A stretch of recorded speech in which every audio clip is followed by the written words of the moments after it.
પ્રથમ જ્યોતિર્લિંગ સોમનાથ મંદિર પરિસરમાં યોજાઈ મોક ડ્રીલ। મંદિર પરિસરમાં શંકાસ્પદ વસ્તુ ભરેલો થેલો મૂકવામાં આવ્યો, જેથી સુરક્ષા વિભાગ સહિત પોલીસમાં દોડધામ મચી।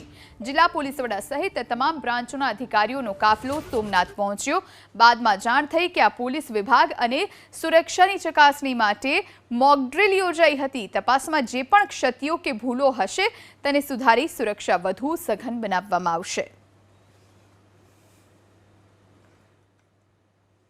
મંદિર સુરક્ષાની બાબતમાં એક મોક ડ્રીલ આપેલી અને જેમાં તમામ એજન્સીઓ જિલ્લાની એલસીબી, એસઓજી, લોકલ પોલીસ સ્ટેશનનો સ્ટાફ, મંદિર સુરક્ષાનો સ્ટાફ, મંદિરની private security, local DYSP, BDDS, QRT, response team બધાએ પાર્ટિસિપેટ કરેલું છે। અમે હજી ડિટેલમાં એનું એનાલિસિસ કરીશું, શું ખામીઓ રહી ગઈ છે, શું પોઝિટિવ પોઈન્ટ્સ છે, કયા કયા સાધનોનો ઉપયોગ કરવામાં આવ્યો છે, શું લોજિસ્ટિક સપોર્ટની વધારે જરૂર છે, એના આધારે પછી આગળના નિર્ણયો, આગળના નાના મોટા ફેરફારો જે કરવાના છે એ કરીશું।